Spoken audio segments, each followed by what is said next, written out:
I'll be reading this morning from Luke chapter 2, verses 40 through 52. The child continued to grow and become strong, and increasing in wisdom, and the grace of God was upon him. Now his parents went to Jerusalem every year at the feast of Passover, and when he became 12, they went up there according to the custom of the feast. And as they were returning, after spending the full number of days, the boy Jesus stayed behind in Jerusalem. But his parents were unaware of it, but supposed him to be in the caravan, and went a day's journey, and they began looking for him among the relatives and acquaintances. When they did not find him, they returned to Jerusalem looking for him. Then, after 3 days, they found him in the temple, sitting in the midst of the teachers, both listening to them and asking them questions.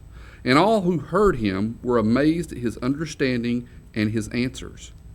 When they saw him, they were astonished, and his mother said to him, "Son, why have you treated us this way? Behold, your father and I have been anxiously looking for you." And he said to them, "Why is it you are looking for me? Did you not know that I did not know I was in my Father's house?" But they did not understand the statement which he had made to them.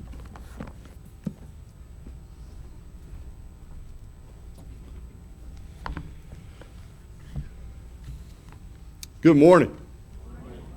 Good morning. I'm glad to be here. I hope you are as well. I feel blessed. I always enjoy getting to come together with our family here, and I tell you, there's not much more exciting than what happened last Sunday evening. Sunday morning was exciting when we had someone that decided they wanted to give their life to Christ, and I was blessed to be here for that and to be a part of that. And then Sunday evening, when we got a phone call to come back up here, boy, that was good to be a part of that. I will say that I've been banned from going to any more Devil Dog games because they won handily without me being there. So, no, I haven't officially been banned, but that was a good thing. I love being a part of our community, don't you? I love being a part of our church family, don't you? I think that the family that we have and the strength that we draw from one another and the support that we offer one another is invaluable. And I don't think that anything can even come close to comparing to that. And I want to begin our study of this text this morning with an understanding that that's the family Jesus grew up in. A group of people, not just his mom and dad, but a group of believers who believed strongly and fervently together and supported one another in life. We're going to see that as we look at this a little bit. As we have looked so far, and as we look a little bit, Luke says, in the beginning of his gospel, he says, I've tried to gather all the facts. I've talked to the witnesses. I've read the documents. I've researched everything I can research, like a student would research a term paper. Luke has researched all the facts. He's talked to the eyewitnesses. He's got all his information together, and he's trying to set forth an orderly account of all the things that Jesus began to do and teach. Now, that's a strong paraphrase of Luke chapter 1 where he starts off, but that's what he says. I've gone out and looked up everything I can. I've turned over every stone I possibly can. I've got all the information I can, and now I'm going to share it with you.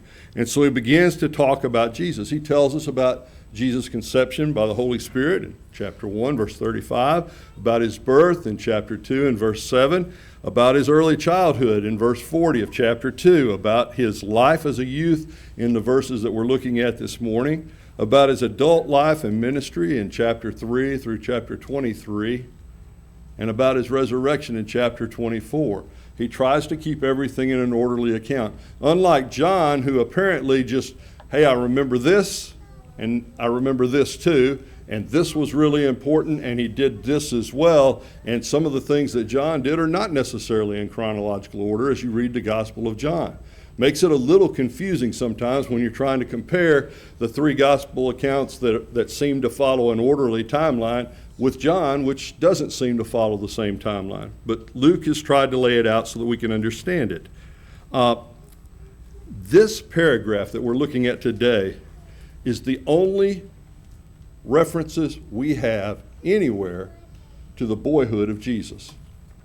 Now, there are some so-called gospel accounts, the gospel of Barnabas and the gospel of Peter and the gospel of somebody else and the gospel of somebody else that supposedly were written by apostles about the boyhood of Jesus. They were all supposedly written by the apostles about 300 years after all the apostles died. So I don't know that we can accept them as fact because they don't seem to match up the timeline to be right. In those gospels, Jesus did things like when his friends were mean to him growing up, other boys were mean, he'd turn them to stone.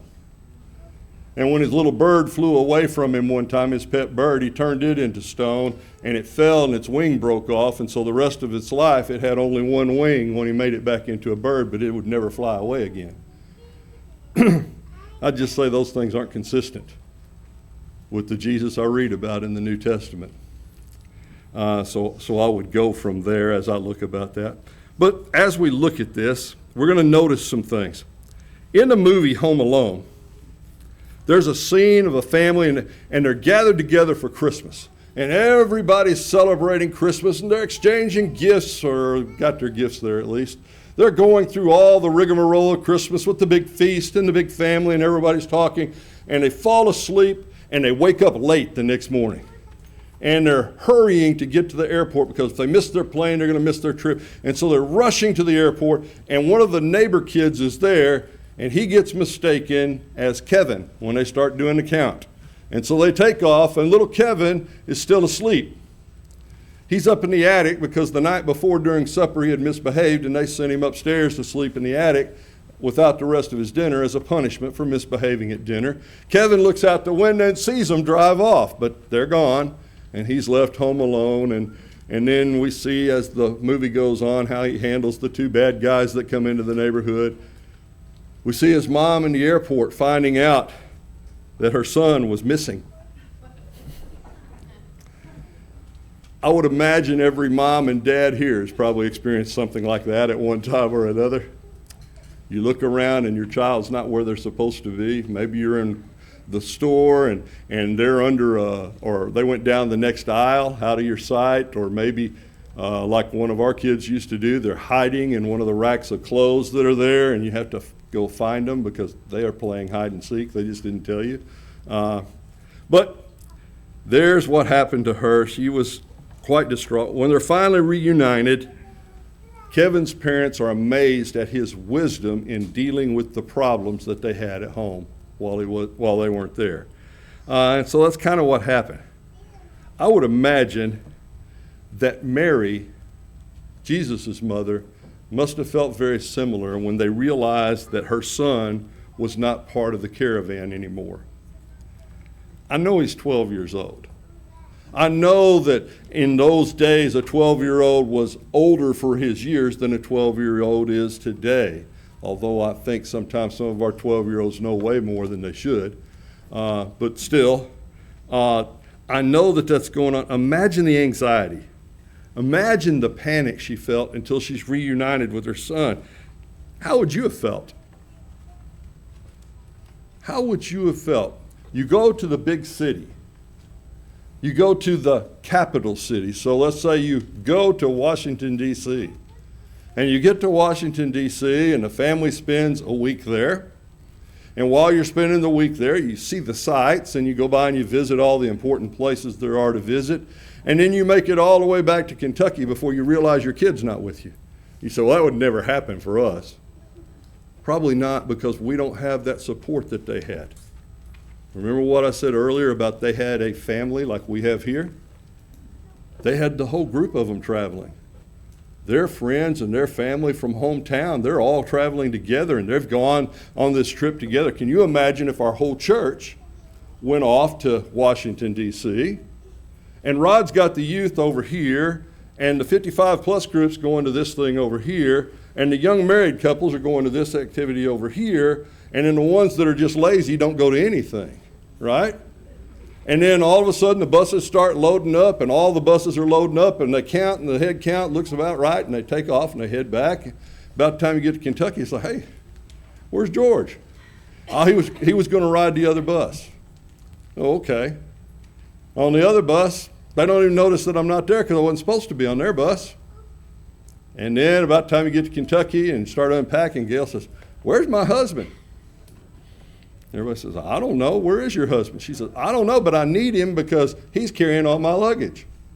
That's why she would miss me, probably. And then everybody comes back and looks for me, right?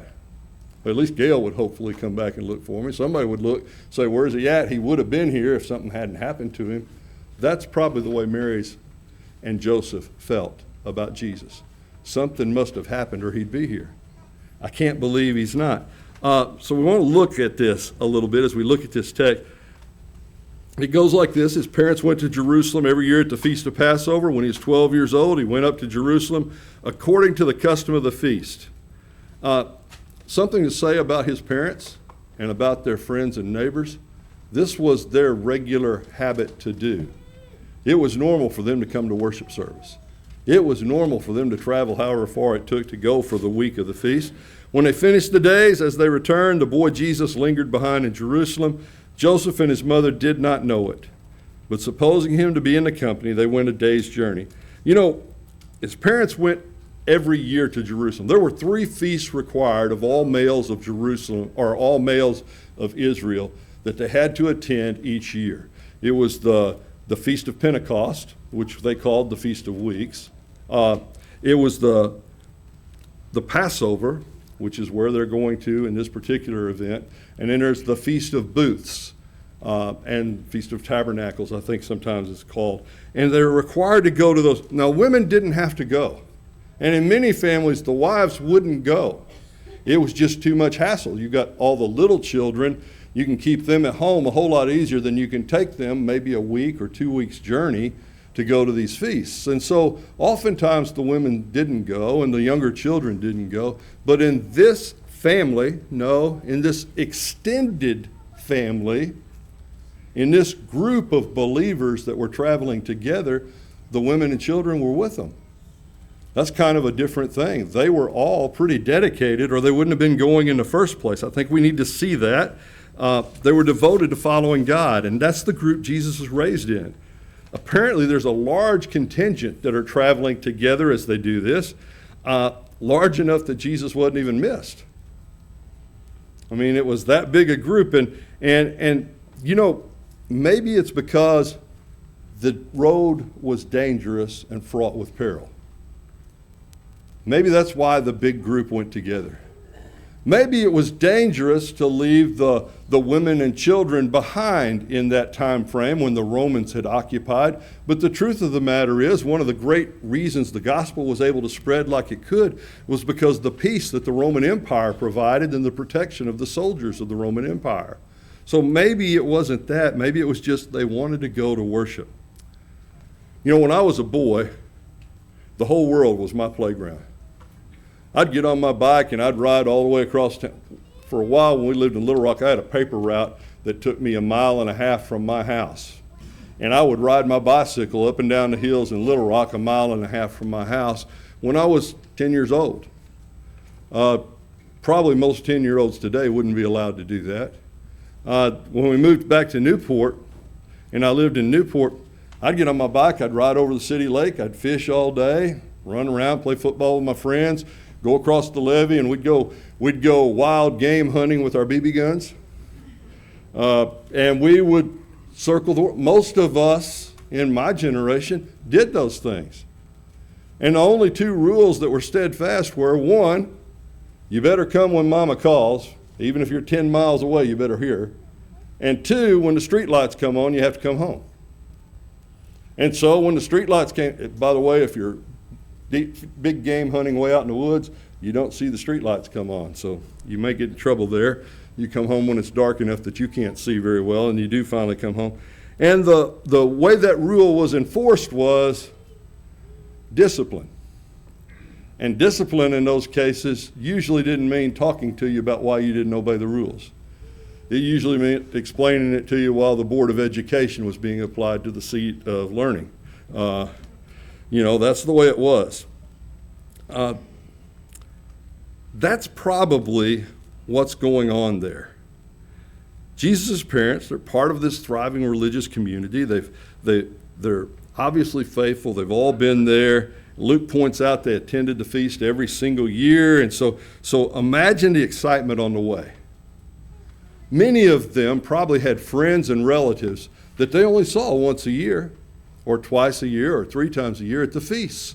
It's the only time we ever see Uncle so-and-so. They're looking forward to it. And on the way there, they're talking about, I can't wait to get to the feast, and I'm going to see Brother so-and-so, and I'm going to see Uncle so-and-so, and I'm going to see my cousin Eileen that I hadn't seen in years and years and years. And I'm looking forward to this. And you know, the Browns have a new baby. And I can't wait to see their new baby. That baby's almost a year old now, and I've never seen it. I can't wait to see that new baby. I heard about it. They're excited about that. And they look forward to the feast for that very reason. And hey, you never know. You might find a suitable spouse for your family in the church group. You know, your child, your son, or your daughter might need a wife or a husband, and you might find just the right one there in that group because you want them to marry in the faith, and there's an opportunity there. So we're looking forward to that. And so now they've been there, and they've experienced that, and it's time to head back home. Now, nobody looks forward to the journey, but most of us, when we've been gone for a while, look forward to getting back home. And on the way back home, they were probably talking about, hey, did you get a chance to talk to so-and-so? Oh, yeah, I did, and I got to hold that new baby. And did you get a chance to talk to so-and-so? Yeah, I did. And did you notice that his daughter is really, really attractive? And I noticed my son saw her 2 or 3 times, and I'm going to be talking to them about this because that might be a good match. Did you notice so-and-so, or did you talk to so-and-so? No, I didn't even see them. Were they there? Oh, I feel left out because I didn't get to talk to them. They're refreshed, they're renewed. As they're walking, they're saying, man, did you hear what the rabbi said about Sabbath keeping, that we shouldn't even do this and so on the Sabbath because we have to make sure we follow the law? Yeah, I heard that, and I disagreed with him on this point. And the discussions that they're having along the way, the excitement that's the buzz on the way and on the way back, and in the middle of it, there's a kid missing. There's a kid missing. And they didn't notice because they were busy with all the busyness of their lives. You know, that's the way I always feel about the Freed-Hardman lectureships. I can't wait for Freed-Hardman lectureships the first Sunday in February every single year. It's on my calendar. The elders here have been very gracious. Ever since I've been here, they let me go to the Freed-Hardman lectureship. Gail and I, on the way over there, no, let me rephrase that. Gail and I can already tell you where we're going to eat while we're there. We've got that planned out. We can already tell you before we get there which lectures we're planning to attend, because when the lecture flyer comes out, we start looking at it and say, I want to be at this one, I want to be at this one, I want to be at that one. All the way there, we're talking about the friends we expect to see while we're there and the lectures we're going to attend. And that's just 2 of us in the car. And then all the way home, we're talking about the lectures we went to and the friends we saw. And she says, well, I ran into so-and-so over in the coffee area between these 2 lectures while you were in such and such lecture. And I said, oh man, I wish I'd have got to see him.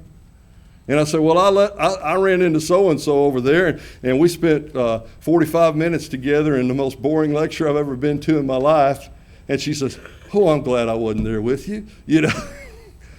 But we share those things, and we're excited about those things. Now, so far, we've never left a kid behind. But we've left Bibles. We've left caps. I remember driving several miles out of the way to go back and get a cap that I left there because it was one of my favorite caps. We've left all kinds of notebooks and articles of clothes. We've left all kinds of things behind. So far, it hadn't been a kid, but we have left things behind because we got so excited. Probably Mary and them were so excited. Mary's busy taking care of the kids. Joseph's talking with the men about the things we're doing. Mom's taking care of the kids, so Jesus should be with her. Dad's taking care of things with the men, and Jesus is now a man, so Jesus is probably with Dad. They didn't worry about him too much till he didn't show up at dinner. Because, after all, he's considered a man now by Jewish standards. And probably, I don't know that this happened in that day and time, but probably when the young boy finally was accepted as a man, he'd rather hang out with the other young boys who are now men than with the young boys who are still boys. There's a rite of passage there, this growing up idea and becoming accepted by the older boys. And that's probably something that they encouraged. Now they're going to eat and study and play together because they're men now. His parents had raised him in an environment of trust and in loving God, so they weren't worried about him. Remember what happened when he was born? They made sure he was circumcised. They made sure the sacrifices were made according to the law of Moses. They made sure he was dedicated to God. They made sure everything that needed to be done. And all these years, they keep taking him to all of the religious festivals. They'd probably made that sojourn many times, and Jesus often probably hung out with his friends while they were traveling. That's just normal. They were passing on their faith, but it didn't work out the way they wanted. The boy Jesus remained behind in Jerusalem. Maybe it's because his duty to God had begun to dawn on him. We see that in his words when he says, "Do you not know I had to be about my Father's business?"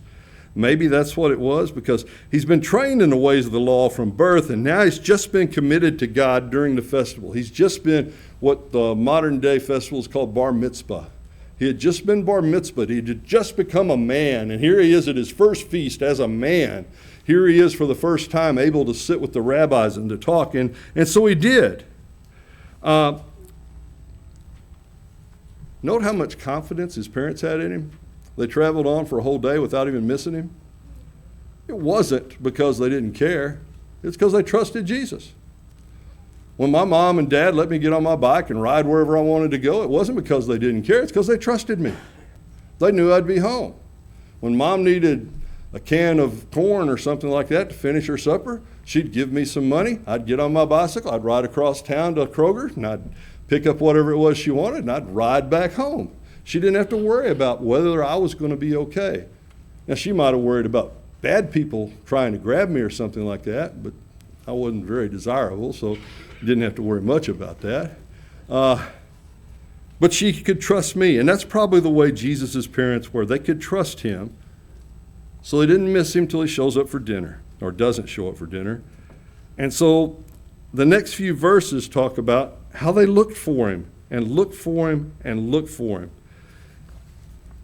I think it's interesting. It says they looked for him for 3 days. It says when they came to Jerusalem, they looked for him for 3 days. So they traveled a whole day. It took them a whole day to get back. Okay, let me rephrase that. Moms, dads, if you traveled a whole day with the groups don't travel very fast. You travel a whole day with a caravan that's making maybe 10 or 12 miles a day, and you get there and you realize your kid's gone, how long is it going to take you to get back that same distance? Not near as long. You're going to be hurrying when you get back. So they hurried back to Jerusalem. They get there for 3 days. They look for him. They're trying to find him. And he's not in the troop. I would imagine they went through everybody. And then they get back to Jerusalem. They start looking for him, and he's not easy to find when they get back to Jerusalem. Can you imagine this conversation? Excuse me. Have you seen a little Jewish boy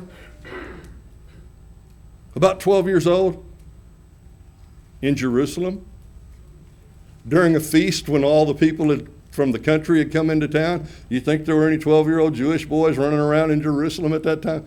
That's not a very good description. Well, he's got dark hair. He's got a big nose. Whatever it is that are the descriptors of the Jewish boy in that time, they all are going to look pretty much the same. All them boys are going to look pretty much the same. Well, he's 12 years old. There's going to be a lot of them there. And they look, and they probably went back to the inn they stayed at, if they stayed at an inn, or the camping area, if they camped while they were there. They went back and looked all around there. Probably, it's a couple of days later, you're going to go check and see where would he have found food. You're going to look in those places, see if maybe he's someplace where he could find food, or maybe over by a well where he could get a drink of water. Where is he going to sleep at? So you're going to check all those places. Where's the last place they think to look? The temple.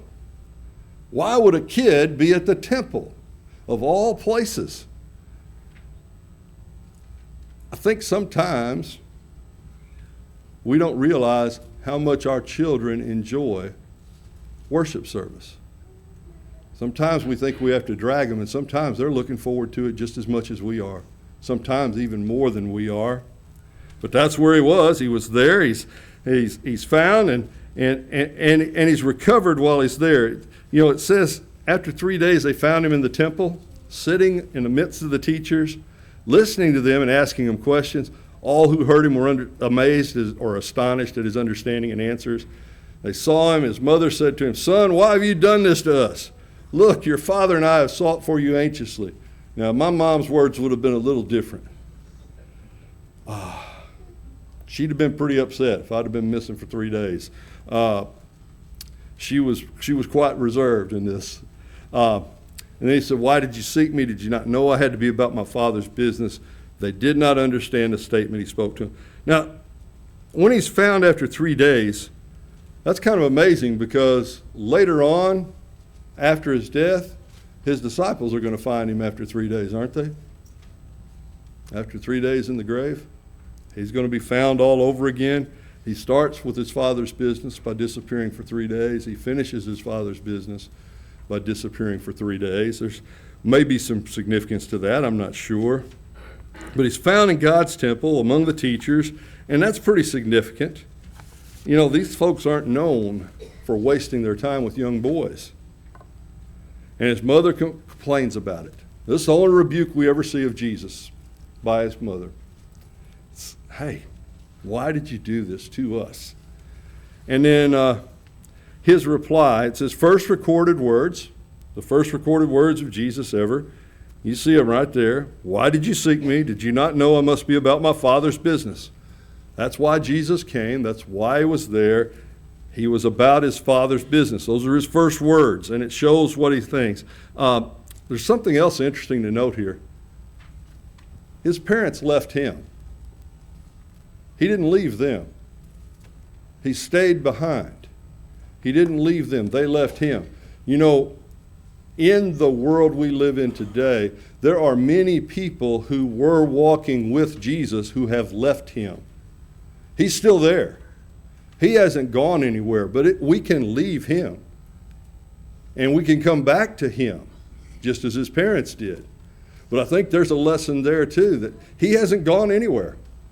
You know, one of my favorite stories from way back when is a couple sitting there, and they're in their car, and they pull up to a railroad crossing. There's a pickup truck in front of them, and in the pickup truck there's a boy sitting in the driver's seat, and there's a girl sitting next to him, and she's so close to him that you can't tell where one begins and the other one ends.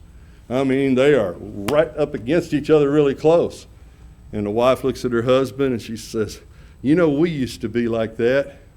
He looks over at her sitting on her side of the car, and he says, "I haven't gone anywhere."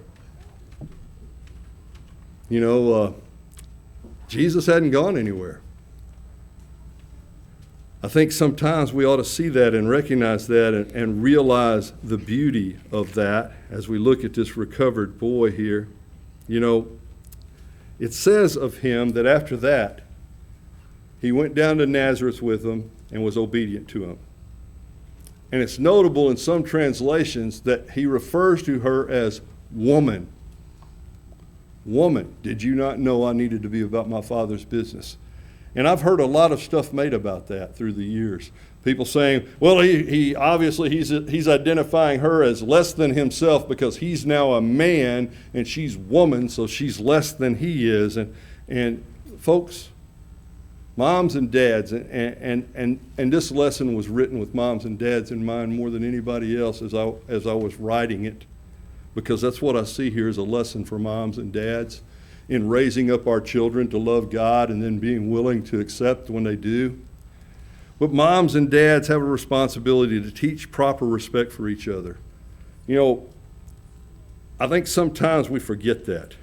I remember a class at Harding one time where a young man at Harding would not do the homework assignments that were assigned to him or the out-of-class assignments that were assigned to him because his professor was female. And women have no right to usurp authority over a man. And so he wouldn't do any of the homework assignments. By the way, the dean didn't see it the same way he did, and he got to keep his grade that he didn't earn, or the grade that he did earn. and he had to repeat the class. So maybe that's something we ought to see. But you know, that's not the only time I've ever seen that. Years ago, I had a couple of boys that were brothers in my youth group, and they thought all the girls in the youth group ought to submit to them because they were men. And I said, if you were really men, you wouldn't have to worry about that. No, I actually did have that conversation with them. Women do not have to submit to every man in the world. That's not what this teaches. That's not what the Bible teaches. Young ladies, you don't have to submit to every guy that comes walking along telling you, you've got to submit to me because I'm a man and you're a woman. That's stupid. It's ridiculous. We need to teach our children to respect one another. Now, it's true that the Lord said that in his church he wants men to take positions of leadership. It's very true. But you know what's also true? Just as true? He said that man can't serve as an elder unless he's got a faithful wife. He needs her. We need each other. That's part of God's plan. That's part of God's plan. That's not man's plan. Man's plan is, hey, I could do a whole lot better without. I could do a whole lot better than that. You know, I think sometimes boys quit listening to their moms because someone has twisted this scripture and said, hey, you know what, you're a man now, you don't have to listen to women. Women can't usurp authority over you. I think sometimes boys quit respecting older ladies in the church for the same reason and don't realize that Jesus went home and submitted to them. Jesus went home and submitted to them. If we want to be Christ-like, we need to learn to submit because he's growing up. He's growing up intellectually. He's studying God's Word. He's learning God's Word. He's learning a craft from his dad. He's growing up physically. You know, you grow a whole lot from the age of 12 on. Girls, a lot of times, by the time they're 14, you can tell how tall they're going to be for the rest of their life because they've pretty much reached it. You can tell 8th grade class pretty well because the girls are taller than the boys in the 8th grade a lot of times. By the 9th grade, the boys start shooting up and they keep growing and they keep growing. And moms and dads, I hate to tell you this, if you've got a boy that's growing somewhere around 8th or 9th grade, somewhere around 9th grade, he's going to grow overnight 3 or 4 inches, and those pants you bought yesterday won't fit anymore because they just grow it. And their shoes are too tight within a day or two after you paid $100 for them. That's just the way boys grow. So he grew. He grew up in physically. He grew up spiritually. Because what was his parents' custom that we talked about at the very beginning? To hang out with a group of very spiritually minded people and to make sure they always went to the worship services. That was their custom. That's where he was raised. That's the society and the body and the family that he was raised in as he did that. And so we see that and we understand it. He grew up socially. You know, as you grow, if you choose to mature, some don't, but if you choose to mature while you're growing, folks are going to notice that. And you're going to find yourself in ever-increasing positions of responsibility. Now, it may not be very much responsibility, but you know what? The other night I needed something from my office, and Shelby Kern, I don't see Shelby this morning, I don't see her, but Shelby Kern was there, and I said, Shelby, will you go get thus and such for me? And she took off down the hall, and she got thus and such for me off my desk. I can tell you, I would not have sent my 3-year-old granddaughter to do the same task. She couldn't have done it. Shelby's grown a little bit. She's mature more than my 3-year-old granddaughter is. So he grew that way too, and we see that, and we understand that as we look at it. Moms and dads have the responsibility to help our children grow smarter, to grow stronger, to grow closer to God, and to grow socially with other people. Moms and dads have that responsibility. Young people need discipling. And the root word for that is discipline. That's where we get our word discipline from. And we don't like the word discipline very much, but children need discipline. while they're growing up. The Proverbs are full of instruction like that. Train up a child in the way he shall go, and when he's old, he'll not depart therefrom. That doesn't mean that if you point your child in the right direction, he will never go in a different direction. That means if you let a child go in the direction he wants to go, then he's going to go in that direction. He's not ever going to come back. You've got to curb them. You've got to turn them. That's what the proverb says. And I love the part where it says, if you discipline a child, he won't die. The old King James Version says, if you beat him with rods, he won't die. I don't encourage beating children with rods. I like the version that says, if you discipline your child, they won't die. Well, they might wish you were dead for a little while, but they won't die. So what we see of Jesus as a youth is he's already beginning to fulfill the purpose that God had for his life, because his parents and his family had brought him up to do so. And my question is, for our young people, are you fulfilling the purpose God has for your life? You know, I read in my text where it says, fear God and keep his commandments, for this is the whole of man. And for the rest of us who are no longer young people, are you helping to raise and nurture our young people so that they can come to a knowledge and a love of God that allows them to fear him and keep his commandments? Maybe it's time. Maybe it's time for someone to commit to God for the first time. Maybe it's time for some of us to renew our commitment to Christ. Maybe it's time that we look around and we see all of these young faces, and Miss Nanette and I have been really excited and smiling and laughing and joyful by all the young faces we've been seeing. Maybe it's time we realize that all of us are a part of the family that's raising these children, and we can all join in together to do that. Maybe it's time that we make sure we get ourselves right before we try to take the speck out of somebody else's eye. If you need to respond to the Lord's invitation, it's yours and your